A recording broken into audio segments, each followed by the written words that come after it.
Drafting with Numot is brought to you by CoolStuffInc.com and GatheringMagic.com. Explore the game.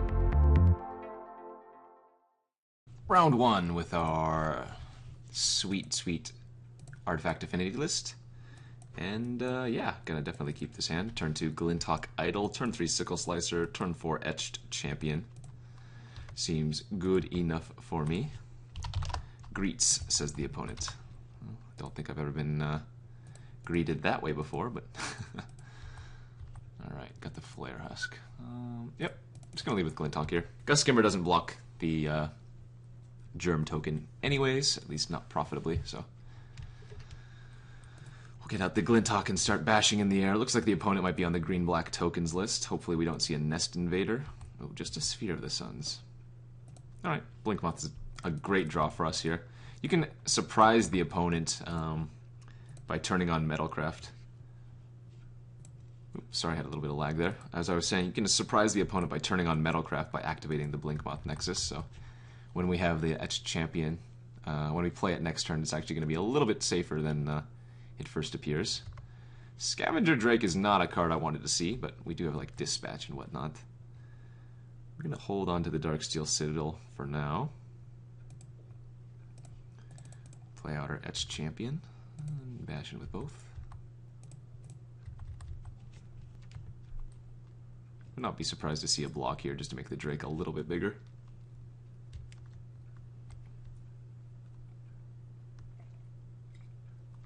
Might just move the Sickleslicer over to the Etched Champion to get 4 unblockable damage through. We're just trying to avoid, I guess, the Eldrazi spawn tokens, so want to fade a Kozilek's Predator, stuff like that. Scavenger Drake is definitely a card we can lose to, but if I recall correctly, we have Arrest and Dispatch that we can draw to deal with the Drake. Alright, let's see what the opponent's got. Hopefully it's just equipping Flayer Husking and passing. That'd be great news for us. Or I guess we could just outrace the opponent, draw Cranial Plating or something silly.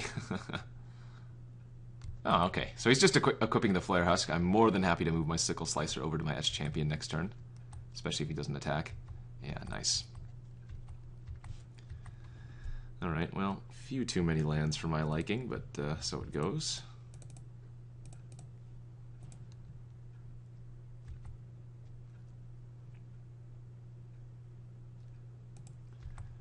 Alright, let's bash in for 4.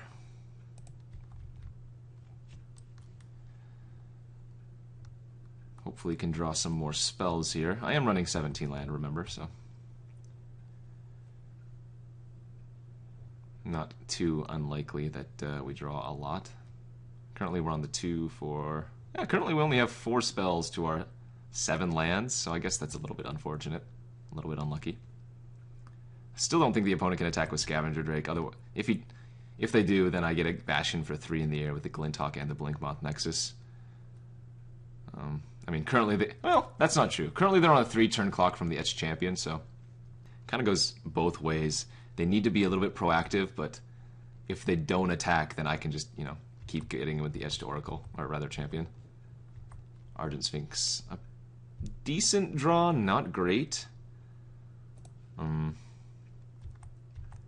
Don't really have the blue sources to make that as good as I would want it to be. We're still going to play it out here for sure. And probably just the Gust-Skimmer too for another flyer, but again, ideally you would be able to play the Argent Sphinx while still holding up a blue for the Metalcraft ability. We'll see if the opponent has like a nameless inversion end of turn. Doesn't look like it. Alright, Etched Champion currently providing a 2-turn clock for us. It looks like the opponent's just scooping up. Alright, so they must not have very many answers to the Etched Champion. Just seeing how powerful that card really is. Alright, so green, black, white. The opponent is probably splashing for that second Selesnya Guildmage that we passed. That would make a ton of sense. If I could go to sideboarding here. Celestial Purge should definitely come in. We saw Scavenger Drake and, well, Swamps, so we're assuming it's going to have a decent hit somewhere. Vapor Snag is probably fine too, honestly. Again, we saw that Scavenger Drake, but it's also really good versus Scion of the Wild, so maybe that's something I should also consider bringing in. I'm going to cut the Thoughtcast here. I know that's awkward. No, I lied. I'm going to cut Myr Enforcer. Thoughtcast is too good in this deck. We have so much low casting cost artifacts. One more cut here. Probably going to cut Cranial Plating. I know this card's great and all, but sometimes it just isn't doing exactly what... I'm just kidding, by the way. There's no way I'm cutting Cranial Plating. Maybe Chimeric Mass? If he's green, black, white tokens, then Chimeric Mass is just going to get chumped a lot. Actually, I like cutting that a lot. Yeah, that seems surprisingly decent to cut. Alright, game 2 here, round 1. We're up a game. We're on the draw. This is definitely a fine hand on the draw. Again, another turn 2 Glinthawk Idol. Well, now with a turn 1 Flayer Husk. Into turn 3 Gust-Skimmer. All we need to do is hit a Plains for Dispatch. And a Plains for the Ethercaste Knight. Opponent with the Bitter Blossom. Alright. That's going to be very, very annoying to deal with. Especially with these Gust-Skimmers. I guess we're just looking to draw Etched Champion again. Provide a huge clock down. The opponent missed a land, which is good for us. Alright, let's play the Gust-Skimmer. Let's activate this Glinthawk Idol. Let's attack with both. Wouldn't be surprised to see him block the Germ. Alright, I guess he wants to save the Fairy. Maybe throw a double block on the Glinthawk Idol. We'll have to see. The Bitter Blossom's providing a real clock for the opponent, too. I mean... I feel like we're definitely the aggressor here.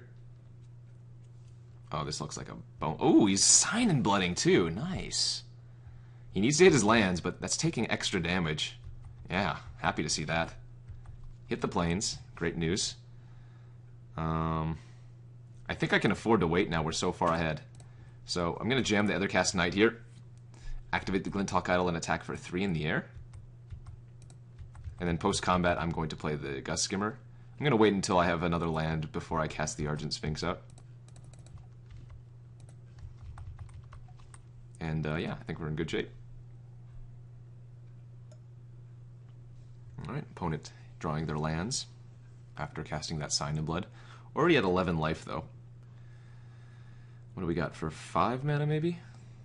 Ooh, an Ant Queen! Alright, a very, very solid card, obviously. We have multiple good answers to that. I might actually just Vapor Snag that to start things off. I think Vapor Snagging here is really good. Activate the Glinthawk Idol. Activate both Gust-Skimmers, and actually I can attack in with everything now. I wouldn't be surprised to see both fairies block both Gust-Skimmers, but then the opponent's going to be taking 3 damage from the Glinthawk and the Ethercast. I'm assuming Germ blocks Germ. But we still have Metalcraft for Dispatch when the opponent replays Ant Queen, and the opponent's really low for Bitter Blossom, so I think this is a good plan. I think this is a really nice plan.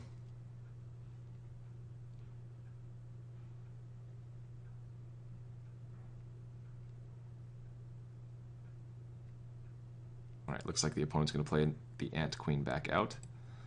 Yeah, I mean, 5/5 is good, but he has to keep blocking the Glinthawk Idol.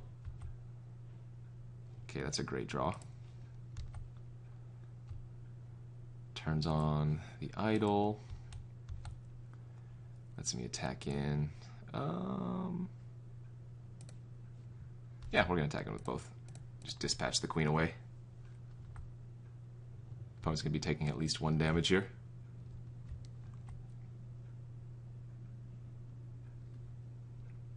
I guess I should have technically done Dispatch before going to combat, just in case they had a Apostle's Blessing.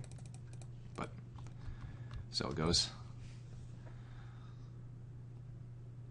Be aggressive. Be aggressive. Hey. Next turn we'll equip up the Knight. We'll activate the Glinthawk.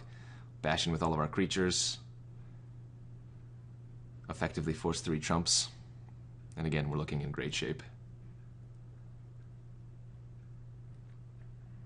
Alright, Bone Splinters takes care of the Argent Sphinx, that's fine. Again, the opponent's on a 4-turn clock. The opponent has to either kill the Bitter Blossom, gain life, or kill me in 4 turns. All the while chumping 2 creatures a turn. So, I think we're in... Oh, unless he has another Bone Splinters. Oh no, he's just equipping the Flayer Husk, sure. Alright. That is fine as well. Don't mind continuously bashing in and trading a fairy for Glint. I think if we draw one more spell, we're probably just locked up in the game. Opponent can kill their own Bitter Blossom. Remember, the opponent knows we're on Affinity, right, since after game 1, so it wouldn't be surprising to see a sideboarded Tarashi's Grasp, sideboarded Sundering Vitae, sideboarded, I guess, any other way to deal with enchantments or artifacts, which means they can probably kill their own Bitter Blossom some way, somehow. There's also Sylvan Bounty that the opponent can have. Since they are running 3-color, it's a lot more likely that Sylvan Bounty is something that the opponent's running in their main deck. And of course, gaining that much life is quite nice. Gust-Skimmer, a great draw. Another flyer here for us. And with the Flayer Husk, we can actually make it unable to trade with a fairy token. So opponent's going to be forced to chump here with a fairy. I'm going to move over my Flayer Husk to the Gust-Skimmer.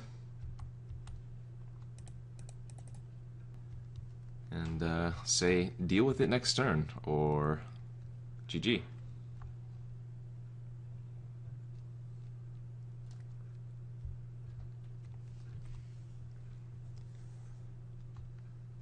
We'll see if the opponent finds an answer. Alright, goes to combat. Maybe hoping that I make a mistake and trade off the Gust-Skimmer here. No blocks. We'll be taking 3 or 6 or whatever the opponent wants to attack with.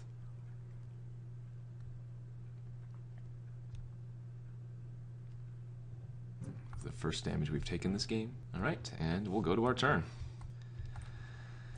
Another land. Not what we wanted, but let's go to combat. Attacking with everything here, since the opponent doesn't have any good blockers on the ground, so the knight can actually just get in.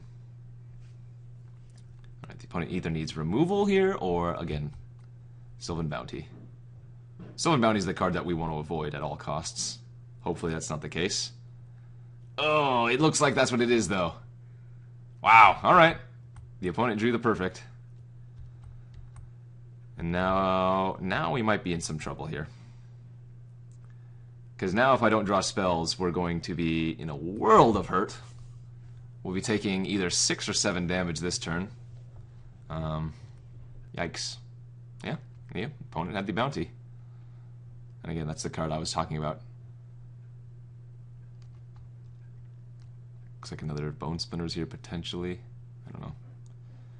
I always assume it's Bone Splinters when the opponent taps 1 swamp. Or 1 black source. And we might have a game yet, though. We might have a game yet. Seems like I might have to move the Flayer Husk over to the Ethercaste Knight and start blocking some of these 3/3s.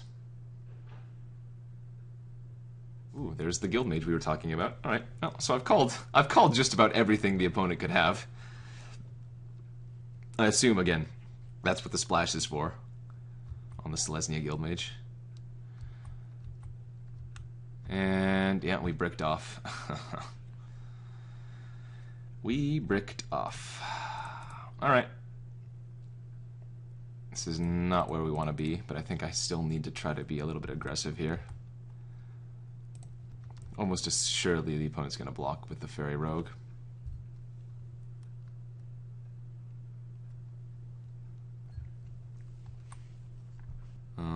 Two, three, 4, 5, 6, 7. The opponent can actually kill me next turn with the land if he doesn't block here. But I mean, I can't afford just to sit back. Not when they have a Selesnya Guild Mage on the table.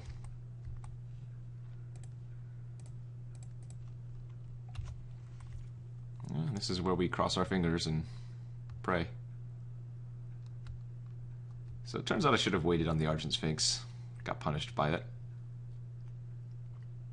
I mean, he would have just bone splintered I guess the Knight instead, but...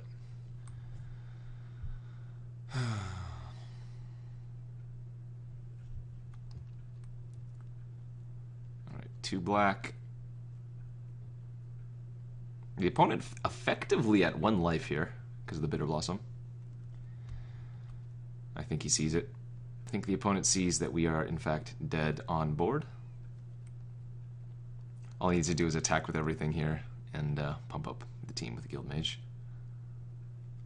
Yeah, well played by the opponent if they see it.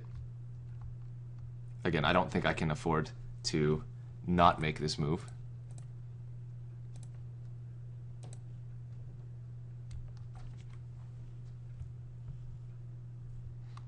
Alright, and it looks like we're going to get a game 3 here. So well played by the opponent. A little bit unlucky by us, but it just goes to show you the power of a turn 2 Bitter Blossom. Oh, that would have been nice if you turned, well, a while ago. Even Blinkmoth Nexus would have done a decent job. Yeah, Celestial Purge would have dealt with the Bitter Blossom. I think I just got to run it back and hope we get there this time. Alrighty, game 3 versus the green-black splashing white tokens deck. Let's play. Let's keep. If we hit a Plains turn 2, this hand is insane, but even if we don't, we have a pretty decent curve. Flayer Husk into Gust-Skimmer into Gust-Skimmer. Let's hit that Plains! Alright. Unfortunate, we did not. We'll trade off Germs here, I assume. We'll play our Gust-Skimmer. We'll hope to draw Plains next turn. Oh no, the Bitter Blossom again! Okay, well, I'm just going to equip here instead of playing Gust-Skimmer out, since the Gust-Skimmer doesn't do anything versus Bitter Blossom anyways, and I'd rather get in as much damage as I can. Well, that's bad news for us. Plains, Plains, Plains, Plains. Let's hit a Plains, please! Yikes. Not drawing lands could definitely be the end of us here. It is not what we want to see, but sometimes that's how it goes. 17 lands in the deck, 2 lands in the top 10 cards, and the opponent just going off. Alright, Plains? Good draw, but not quite what we want here. Just gonna have to pass the turn. Yeah, if I can get this Etched Champion online, we might have a chance. I will happily eat your 1 fairy here. Take 2, if that is the case. Just a land. Doesn't matter what kind. Just any land will be great.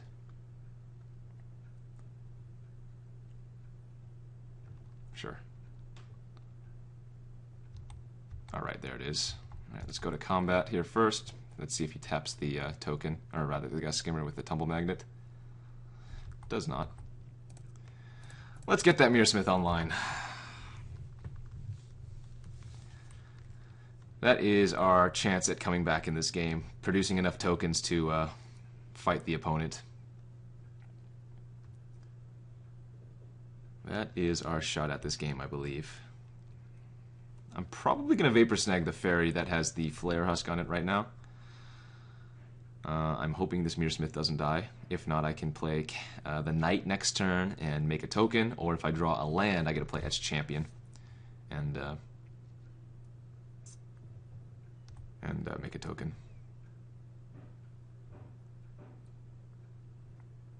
Alright, so I'll take 3 this turn, bouncing the fairy with the Flayer Husk on it. I think that's valuable enough here.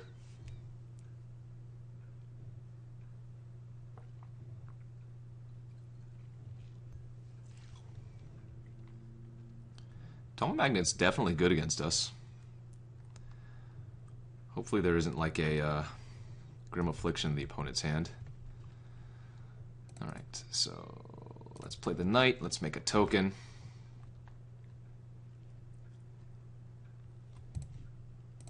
Actually, the opponent kind of has to tap down my Gust-Skimmer. Because with Exalted, it makes it a 4-3. Oh, okay. Well, I'm happy to attack into it. I guess he's probably blocking with the Eldrazi Spawn. Sure.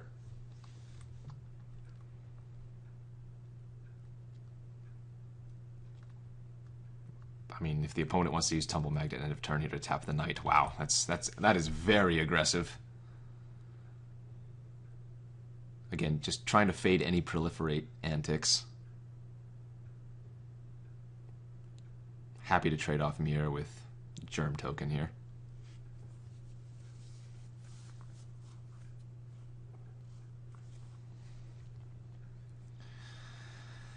Oh, the old turn 2 Bitter Blossom. Why are you so scary? Why are you so scary? This is the real question.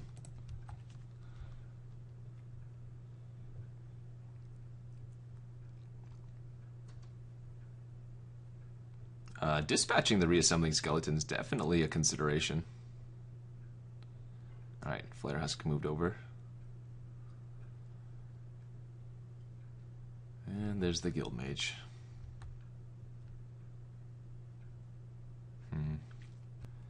Well, Flayer Husk is not a bad draw. I get to play the Flayer Husk, make a token, and hold up Dispatch, so definitely not bad. Not bad at all. Alright, let's attack in with the Knight. And I have to dispatch the Selesnya Guild Mage here. No ifs, ands, or buts about it.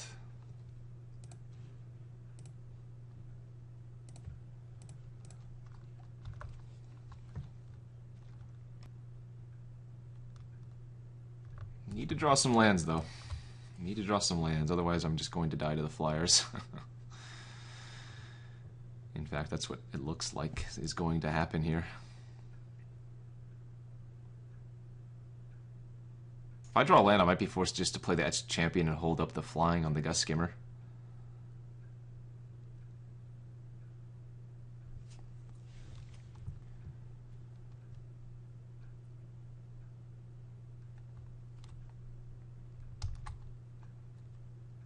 Alright, take our beats, go to 7. We got an all-out race here, folks. We got an all-out race here.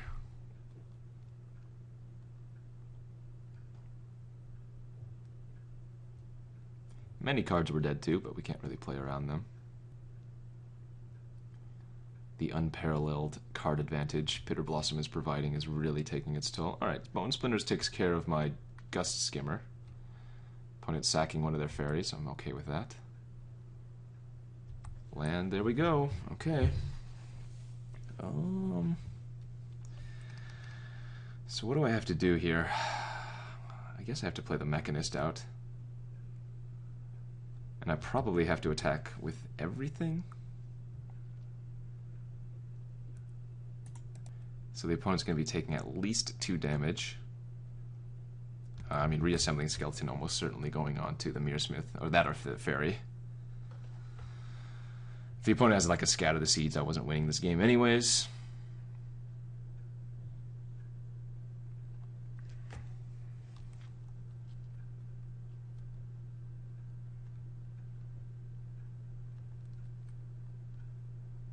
Okay, opponent taking 3 here. Gonna bring back his a skeleton end of turn, I'm assuming. Plummet on my Faerie Mechanist. Okay, that's a beating. Let's see if he remembers to bring back his skeleton end of turn. Ugh, he does. Alright, well. Not dead on board, but I'm going to 1 here if the opponent sees it. It looks like he has a pump spell. Oh, maybe the opponent miscounted. Alright, how do I win this game? Ah, Sign in Blood targeting me. Alright. Well, unfortunately, that is going to be the end of us. We fought valiantly against the turn 2 Bitter Blossom, but sometimes that's the way it goes. I think we drafted spectacularly, by the way. We stayed open, we moved into the archetype that we saw was being passed to us, and yeah, there's not much to say about the drafting. I think the drafting went really well. Sometimes you just get a little bit unlucky with your draws, and sometimes the opponent gets their turn 2 Bitter Blossom. But hey, I'm happy with how things turned out. The only thing I think I could have done differently this game is maybe try to get the Etched Champion out earlier. If I had Cranial Plating, I obviously would have done that. Just clocked the opponent on like 2 or 3 turns, but the Bitter Blossom kind of forced my hand there. I do apologize for the quick round 1 exit, but hey, you do not win every draft you play, so that's going to be it for today, folks. Hopefully you enjoyed this, the drafting especially. As always, you can watch me on my Twitch stream at Numot the Nummy. You can follow me on Twitter, Numot the Nummy, and you can subscribe to my YouTube, all at Numot the Nummy. Thanks for tuning in, and let's try to just win the next one. Take it easy, guys.